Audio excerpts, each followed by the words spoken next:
So let's have a look at solving a couple of inequalities. Now remember, just like when you solve equations, your goal is to get the x by itself, and your only rule is that whatever you do to one side, you must do to the other. Now with inequalities, there's one more rule.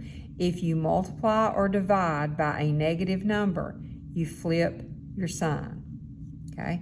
So let's come over here. First, we're going to look at each side and see if we can simplify that some. Now, this left side is fine, but over here, we need to distribute that. So we're not going to change this side, but this is going to become 2x and minus 6 because 2 times 3 is 6. Okay. Now, my next step, and remember, these are not rules. Steps are just a way to do it quickly and efficiently when you have a pattern. So my next step is to get rid of all but one variable term. Now I have a negative 5x here and a positive 2 here.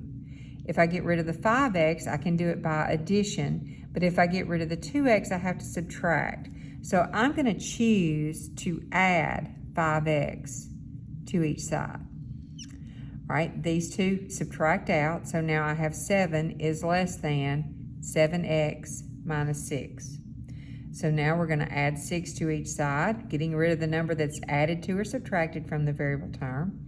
So now I have 13 is less than 7x. Then I would divide both sides by 7. So what I have is 13 over 7 is equal to x, or is less than x. But it's usually better to put your x on the left.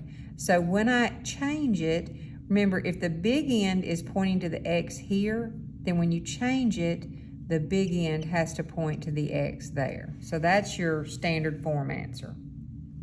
All right, let's look at the next one. Once again, I'm going to look at the two sides, and I'm going to get rid of those parentheses first. So I'm going to distribute 2 into this. That's going to be 2x minus 6 minus 5 is less than or equal to.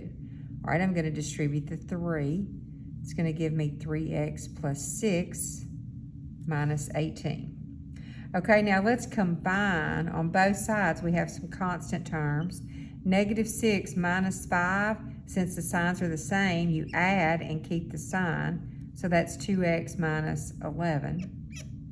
All right, here, 6 minus 18. Since you've got different signs, you subtract and take the sign of the larger number. So that's going to be minus 12. Okay, now at this point, I have everything simplified, so I look and I see that I have a 2x here and a 3x here. I need to get rid of one of them.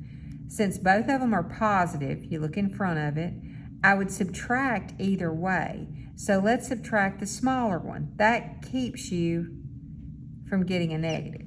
All right, so now I have negative 11 is less than or equal to x minus 12. Okay, the next thing to do is get rid of the number added to or subtracted from. So I'm going to add 12 to each side. So now negative 11 plus 12 is 1, less than or equal to x. And just like with the other one, I want my x on the left. So I'm going to flip it. Since the big end points to the x here, I'm going to make sure it does when I'm finished. And you have x is greater than or equal to 1.